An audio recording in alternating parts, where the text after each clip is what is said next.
दोस्तों, वैसे तो आज एक बात बोलनी और माननी तो पड़ेगी ही।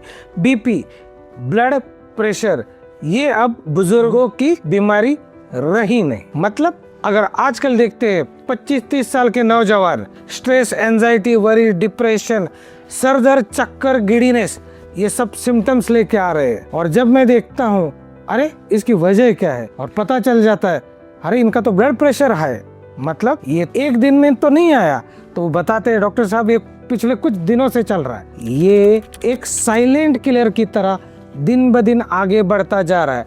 और आज वो पेशेंट एक सिम्टम लेके आपके पास आए, आंखें लाल हो गई, सर भारी हो गया, रात को नींद नहीं आ रही, चिड़चिड़ापन बढ़ गया है, हर चीज के बारे में नेगेटिव ख्यालात आ रहे हैं। और घर वाले भी बोलते हैं डॉक्टर साहब आजकल ये बड़ा डिस्टर्ब रहता है।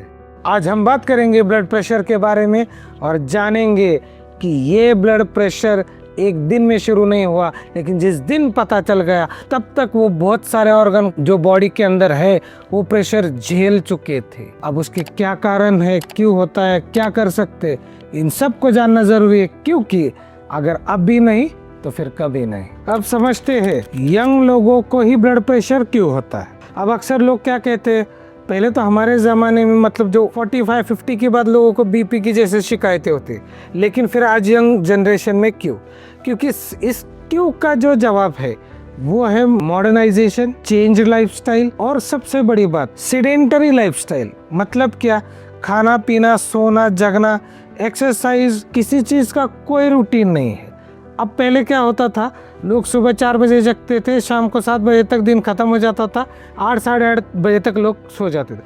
अब बात ऐसे आ गई मॉडर्नाइजेशन एंड डेवलपमेंटल प्रोसेस में, अब नाइट में भी शिफ्ट है, डे में भी शिफ्ट है, और इनके वजह से हार्मोन्स, हार्ट, ब्रेन, किडनी, ये सब प्रेशर में चल रहे। इन सब का कॉम्बिनेशन जो इम्पैक्ट है ह्यूमन के ऊपर, that is hypertension, which is really called as blood pressure. अब बात करते हैं स्ट्रेस एंड एंजाइटी की। आपने ये दो वर्ड कॉमनली रोज ही सुने हैं, लेकिन आपके मन में कभी ना कभी ये ख्याल जरूर आता होगा, यार ये स्ट्रेस, एंजाइटी, ये बीपी को अफेक्ट करती कैसे है। जिस डॉक्टर के पास जाते वो बोलता है हाँ stress is the one of the cause, लेकिन how it affect the body. तो ये सबसे बड़ी बात ये है कि स्ट्रेस आपके कॉर्टिजोल लेवल को बढ़ाता है। कॉर्टिजोल लेवल को कंट्रोल करने के लिए फिर एड्रेनालिन बढ़ता है, फिर इन दोनों की वजह से वेसल से उसका कॉन्ट्रैक्शन बढ़ता है, और उसका इम्पैक्ट या फिर उसका इफेक्ट बॉडी पे जो मिलता है उसको ब्लड प्रेशर बढ़ना बोलते हैं। So hope you get the idea कि स्ट्रेस किस तरीके से शरीर पे काम करता है। अब हमने बच्चा हो चाहे बूढ़ा हो, हमने एक बात जरूर समझिए, बीपी यानी high salt. Agree, totally agree. लेकिन एक बात आप बताइए, क्या सिर्फ एक सॉल्ट ही एक रीजन हो सकता है? चलिए, वैसे तो सब पेशेंट्स को तो पता था ही कि सॉल्ट की वजह से बीपी बढ़ रहा है, तो उन्होंने सॉल्ट को कंट्रोल कर दिया।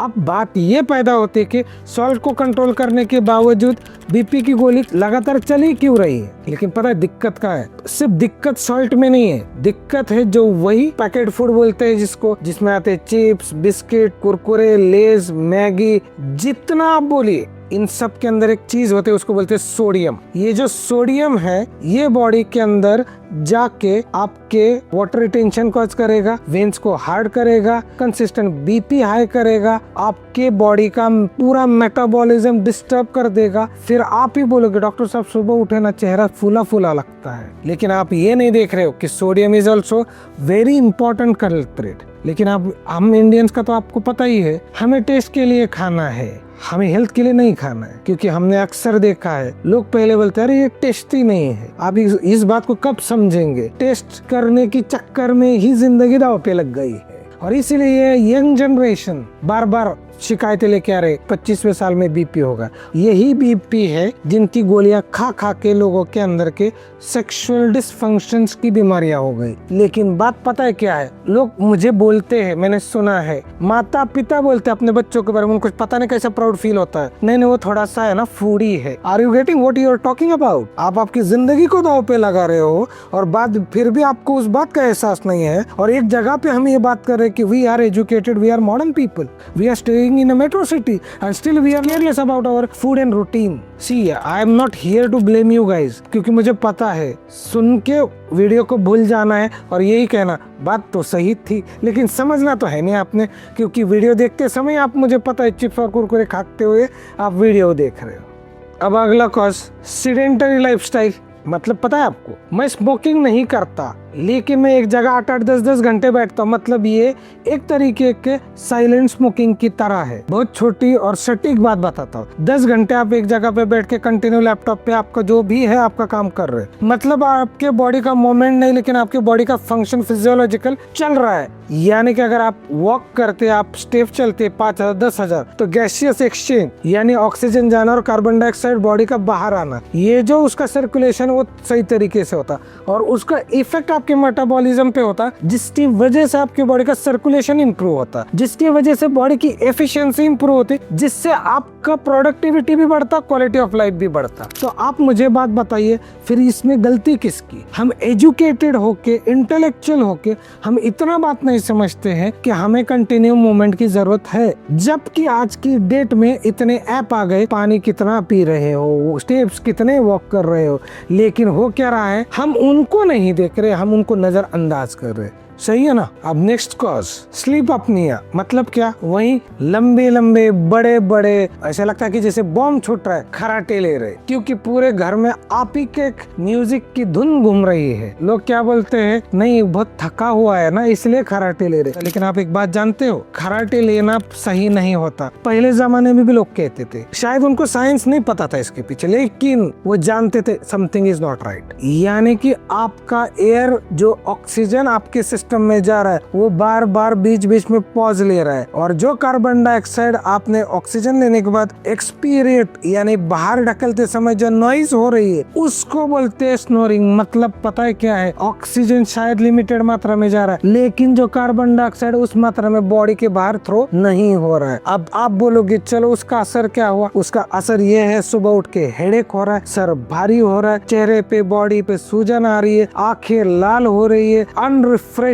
है, मेमोरी वीक हो गई है, और बीपी नापो तो पता चलता भाई साहब 160/110। और फिर लोग बोलते वैसे तो मेरे कोई बैड हैबिट्स नहीं, फिर कैसे? लेकिन आप तो ये जानते ही नहीं है good habits and bad habits की लिस्ट में कौन सी चीजें आती है। क्योंकि हमने तो चीज खाना ही है, हमने तो बटर वो खाना ही है, क्योंकि सिंथेटिक है ना, क्योंकि हमें तो पता चल गया, क्योंकि अभी आजकल हम मॉडर्न हो गए कि अगर हम पढ़े लिखे हो के, हमारे पास इंटेलेक्चुअल डॉक्टर्स हो के, हमारे पास थॉट प्रोसेस हो के, हमारे पास अप्रोच हो के, हमने IIT कर लिया, गोल्ड मेडल मिला लिया, वर्ल्ड में टॉप कर लिया, लेकिन अपनी हेल्थ को नहीं संभाल पाए। जबकि पुराने जमाने से लोगों ने कहा है हेल्थ इज वेल्थ। होप ये रीजन आपको समझ आया। अब अगला रीजन, किडनी ओवरलोड। आपने अक्सर ये बात देखी होगी, पहले एक गोली खाता था बंदा और चलता था जिंदगी में, अब तो दिन में 3-3 2-2 गोलियां लोग खाते। और ऊपर से क्या बताते पता है, मेरा बीपी कंट्रोल ही नहीं होता। भाई आपको कोई मेडल नहीं मिलने वाला, समझ गए ना? ये आपके लिए जानलेवा हो सकता है। वो कैसे, मैं आपको बताता हूँ। जो बंदा बीपी की गोली खाता है वो हर 1-2 घंटे को पेशाब को जाना, और उसको प्रेशर से पेशाब आती है, और उसको क्या रखता है पता है, नहीं मुझे अच्छी पेशाब हो रही, इट्स गुड। लेकिन आप ये बात नहीं जानते, जो किडनी इतना ओवर डबल ट्रिपल वर्क करती है, फिर एक सर्टेन टाइम के बाद वो किडनी वीक होती है और आपका क्रिएट लेवल बढ़ता है। फिर वो आपका क्रिएट बढ़ने से किडनी पे प्रेशर, तो किडनी का रिवर्स इफेक्ट हार्ट पे, हार्ट का ओवर इफेक्ट किडनी पे। आपने पहले बीपी कंट्रोल करने के लिए किडनी पे प्रेशर डाला, अब किडनी का प्रेशर हार्ट को रिवर्स जा रहा है। आप समझे? किडनी ये बीमारी बीपी के बाद लगती है, या फिर पहले बीपी लगता है, आपको पता नहीं चलता, किडनी डैमेज हो जाती है, और फिर आपको डॉक्टर बताते नहीं किडनी आपकी खराब है ना इसलिए बीपी बढ़ गया। लेकिन आप ये शायद भूल चुके, आप आपके रोजमर्रा की लाइफ में इतने व्यस्त है कि आपको बीपी था और उसने किडनी खराब कर दी, ये शायद आप भूल ही चुके हैं। देखिए डॉक्टर ट्रीटमेंट दे सकता है, संभालना आपको पड़ेगा। अब अगला रीजन, इंसुलिन रेजिस्टेंस। लोगों को इंसुलिन रेजिस्टेंस ये वर्ड पता है, लेकिन उसका मैकेनिज्म डिटेल में किसी को नहीं पता है। अब इसका मतलब ये होता है कि जो बंदा हाइट, एज और उसका वेट ये प्रोपोर्शनेट नहीं है, उस बंदे का आप हमेशा देखना पेट बड़ा दिखेगा, फेस इधर ऐसा डबल ट्रिपल चिन दिखेगी, साथ ही साथ उसके नेक में ऐसे ब्लैक पट्टे रहेंगे। ये होते हैं इंसुलिन रेजिस्टेंस वाले बंदे। मतलब ओवरवेट है। अब ओवरवेट से क्या हो गया, लीवर फैटी हो गया, इसलिए पेट है अब बड़ा। लगभग 60% लोग in India I am talking about, लगभग उनको grade 1, grade 2, grade 3 fatty liver से। लेकिन लोग क्या बोलते, नहीं नहीं आजकल ये तो कॉमन है, तो कॉमन है तो लो फिर। अब बात ये हो गई कि जब आपको पता है कि आपका ब्लड प्रेशर आपके वेट की वजह से, आपके वेट में इंसुलिन रेजिस्टेंस आ चुका है, अब इसके लिए insulin fasting and insulin PP, ये 2 टेस्ट है, छोटे से है, आप कर लो। लेकिन लोग, हमें पता है ज्ञान क्या देते, नहीं मैंने शुगर करवाया था, शुगर नॉर्मल। भाई शुगर ये टेस्ट जिनको शुगर होती है उनका करते, जिनको होने वाली होती है उनके लिए insulin fasting and insulin PP test होती है। लेकिन दिक्कत पता है क्या है, इतना डीप में जाने का सवाल ही आप लोगों का पैदा नहीं, क्योंकि आपके जो मॉडर्न वाले डॉक्टर है वो सिर्फ गोलियां लिखने में, विटामिन चेपने में और भाषण देने में लगे। अब कुछ साइंस होते हैं उसके बारे में बात करते हैं, यानी कि बॉडी कुछ सिग्नल प्रोड्यूस करती है कि ब्लड प्रेशर बढ़ रहा है, जैसे डिजीनेस, ड्राउजीनेस, डलनेस, 3 मेजर। साथ ही साथ आई प्रेशर, उसी की वजह से palpitation, chest tightness, feeling unrefresh in the morning, memory start getting deteriorate, और सबसे इम्पोर्टेंट बात, कभी कभी चक्कर के जैसे होना या फिर आंखों एकदम में लाल ब्लड शूट आना, ये सब साइन होते आपका ब्लड प्रेशर बढ़ रहा है। अब हमें ये बताइए कि बॉडी के अंदर या फिर अपने लाइफस्टाइल के अंदर ऐसा क्या मॉडिफिकेशन करें ताकि बॉडी का फिजियोलॉजी नॉर्मल। इसके लिए सबसे पहला चीज, हर चीज शुरू होती है खाने से। तो सबसे पहला रात का लेट नाइट खाना बंद कर दीजिए। सूरज ढलने के बाद कुछ भी मत खाइए, ज्यादा ही लगता है तो फ्रूट खाइए, सैलड खाइए, बहुत हो गया तो 1 आध कप बिना शक्कर का दूध पीजिए, पहली बात। दूसरा, salt control as I already said. तीसरी बात जो मैंने बताया था, पेन किलर हो, फास्ट फूड हो, पैक फूड हो, फ्रोजन फूड हो, आउटसाइड फूड हो, लेट नाइट फूड हो, ओवर ईटिंग हो, ओवर स्ट्रेस हो, अननेसेसरी का मेडिकेशन हो, इसको पूरे तरीके से अवॉइड करना है। अगली बात, रेस्ट बहुत जरूरी है। याद रखिए, जो बंदे को काम करना है, इंटेलेक्ट चलाना है, सेहत चाहिए, क्वालिटी ऑफ लाइफ चाहिए, rest is very important, which is at night. I am not talking जो लोग दोपहर को खा के सो जाते, विच इज रॉन्ग। रात को जल्दी से सोइए ताकि सुबह आप जल्दी उठ सको, एक्सरसाइज कर सको, खुद के लिए टाइम दे सको, योगा कर सको, और जो आपका जो फास्ट फॉरवर्ड लाइफ चलता है, अपने आप को पहले रीशेड्यूल करो। और याद रहे, प्लानिंग रहेगी। फाइनेंशियल प्लानिंग आप करते हो, वैसा हेल्थ में भी प्लानिंग जरूरी है। मैं अक्सर देखता हूँ, लोग बोलते हैं डॉक्टर साहब 3-3 गोली खाता हूँ, कुछ हो सकता है ये कम हो जाए। कुछ लोग बोलते हैं डॉक्टर साहब 20-20 साल हो गए गोली खा रहा हूँ, बंद करवा दो इसको। लेकिन क्या आप जानते हो, गोली बंद करना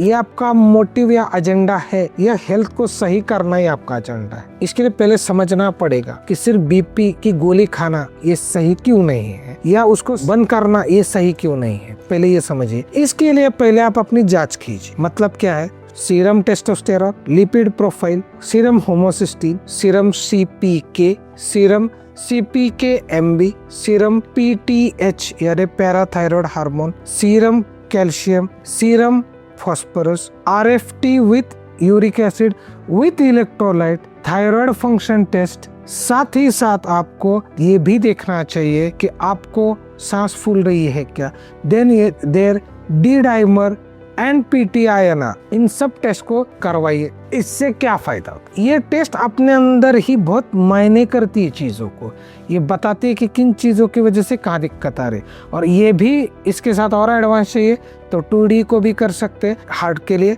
रीनल डॉपलर भी कर सकते हैं किडनी के लिए, क्योंकि ये दोनों एक दूसरे के दोस्त हैं, मैंने पहले बताया।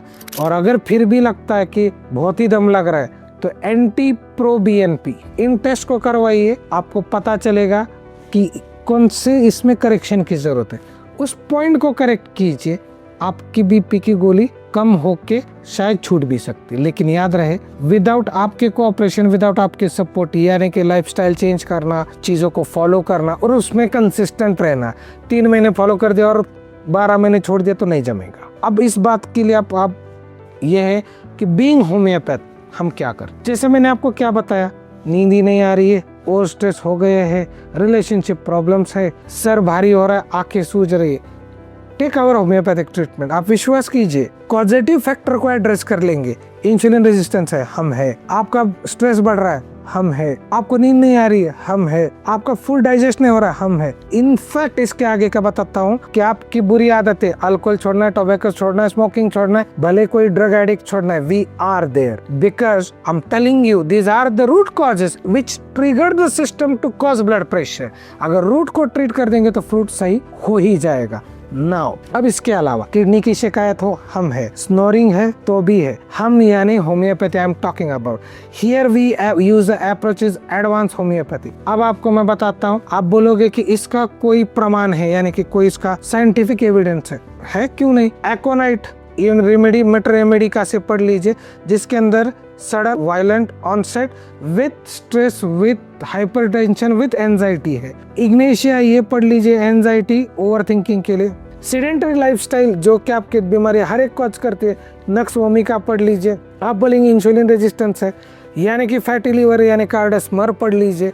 आप बोलोगे स्नोरिंग आ रही है, आपके पास लेमना माइनर है, ओपीएम है, थूजा है, कितनी सारी दवाइयां मैं आपको बताऊं, हाइड्रास्टिस है। आप बोलोगे कि सर भारी सुबह हो रहा है, रात को सोते समय काली फॉस है, वो ले लीजिए। पता है आपको, ये होता है रूट कॉज पे हिट करना। मतलब आपका जितने रूट कॉज है सब पे हमारे पास सोल्यूशन। अब आप बोलोगे डॉक्टर साहब इच्छा तो नहीं है कि मीठा खाने की, लेकिन क्रेविंग हो जाती है या फिर फास्ट फूड खाने की craving, we have solution because we know what actually causes that all craving.